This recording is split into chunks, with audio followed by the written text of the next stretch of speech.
The idea of Mexico taking out the cartels seems simple on the surface. It's an appeal that many, especially political figures, have made in the past. The cartels are violent. They control significant portions of Mexico's territory, and their influence seeps into nearly every facet of Mexican society. On the other side of the border, the U.S. deals with the consequences of drug trafficking, illegal immigration, and the increasing violence spilling into its own cities. It would seem like a straightforward solution. Mexico needs to eradicate these cartels. But the complexities of the situation are far deeper than a single tweet or a demand. To truly understand why Trump's call for Mexico to act against these criminal organizations is so difficult, we must dive into the very structure of the cartels, the influence they hold, and the geopolitical web that makes their removal so challenging. The cartels, a state within a state. To understand the enormity of the problem, one must first understand the cartel's control over Mexico. Mexico's cartels are not just criminal organizations. They have transformed into semi-state actors with their own infrastructure, armies, and access to resources. These cartels operate in the shadows, but maintain an undeniable presence across large portions of Mexican territory. Their influence runs from the far northern states, close to the U.S. border, to the remote corners of the southern states. In many of the regions where cartels operate, they function as the de facto government. They offer protection, control trade routes, and even provide basic services where the Mexican government is either absent or too weak to enforce its will. This is the foundation of the challenge. The Zetas, Sinaloa, and Jalisco New Generation cartels are prime examples of this. Their operations are so vast that they control the movement of people, goods, and even local governments. The cartels are not merely drug trafficking organizations. They control the flow of labor, illegal goods, and even dictate local politics in certain areas. In some places, they dictate who becomes mayor, who gets elected to Congress, and who gets to control the local police forces. This integration into the fabric of Mexican society makes the idea of simply taking them out seem almost laughable. The military's role, a double-edged sword. Now, let's talk about the Mexican military. Mexico has one of the largest armed forces in Latin America. However, using the military to fight the cartels is not a silver bullet. The military has been engaged in the war on drugs for years, yet their presence often leads to more casualties, more corruption, and greater division among the population. Military operations against cartels are often slow, chaotic, and ineffective due to the cartel's adaptability. These criminal organizations have their own security forces, heavily armed and deeply embedded in local communities.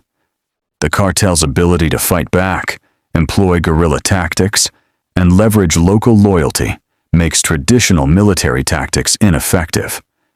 The military may win battles, but the war remains unwinnable when the cartels can rebuild, rearm, and re-establish control in a matter of days.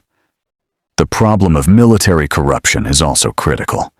Many members of the Mexican military and law enforcement forces are on the payroll of the cartels.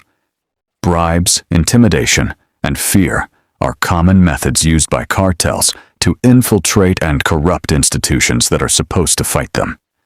For the Mexican military to launch a full-scale operation against the cartels, they must confront their own corruption and risk alienating the population that relies on them for protection. The political impasse, domestic and international consequences.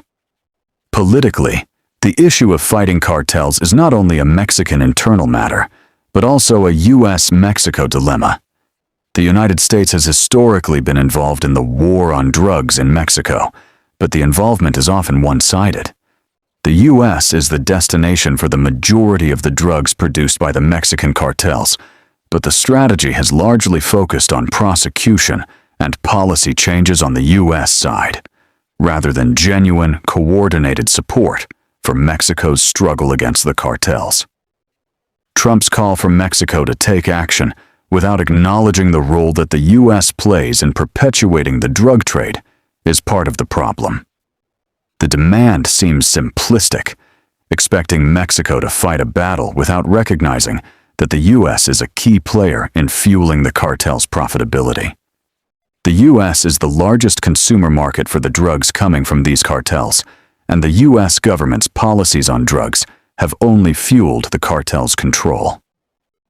Furthermore, Trump's aggressive rhetoric puts additional strain on Mexico-U.S. relations.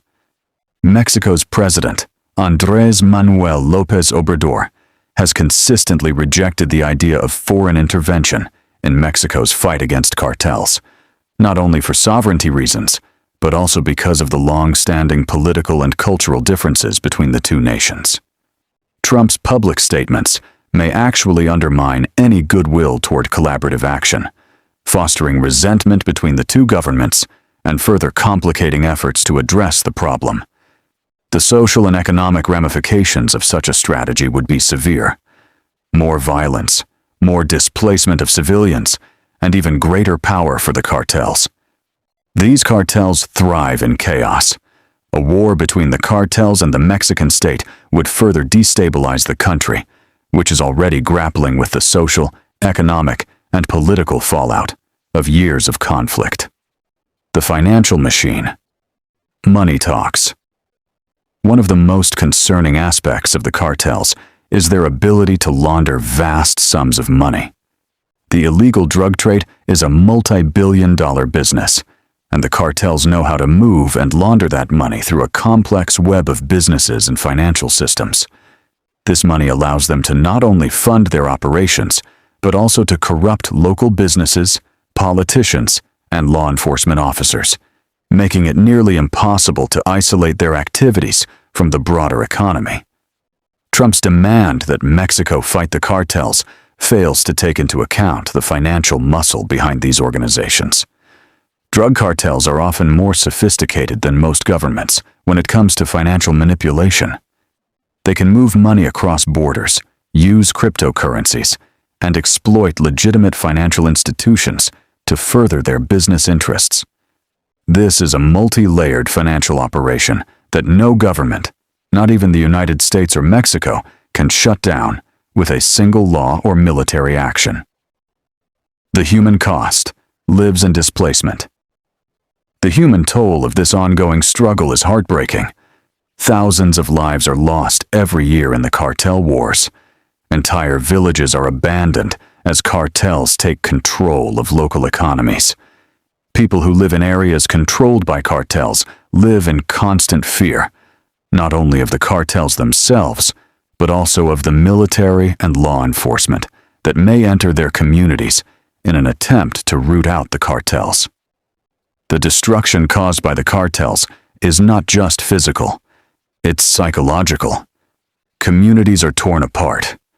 Young men and women are recruited into the cartel system, either by force or by promise of money and power. The cycle of violence continues generation after generation, creating a culture of fear, mistrust, and desperation. The idea that simply taking out the cartels will magically make everything better ignores this deep social fabric of fear and destruction. It also disregards the fact that the cartels can always rebuild, always adapt, and always find new ways to exploit vulnerable populations. Conclusion: the complexity of power. Ultimately, the call for Mexico to simply take out the cartels is a misunderstanding of the complexity of power in the region. The cartels have become more than just criminal organizations. They have become integral to the political, social, and economic systems in both Mexico and the U.S. The military, the government, the financial sector, and even the people are all part of a complicated dance with these cartels. Trump's statement reflects a desire for a quick fix to a problem that is decades in the making.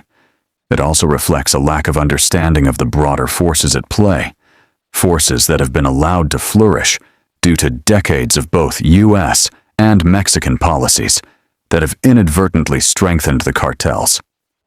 To eradicate the cartels, we must first understand how they came to power.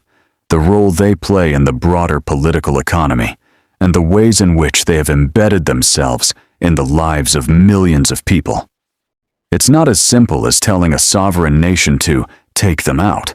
It's about addressing the systemic issues that have allowed these cartels to thrive, while also dealing with the internal and external forces that support them. And until that happens, the idea of simply taking out the cartels remains just that, a soundbite, not a solution.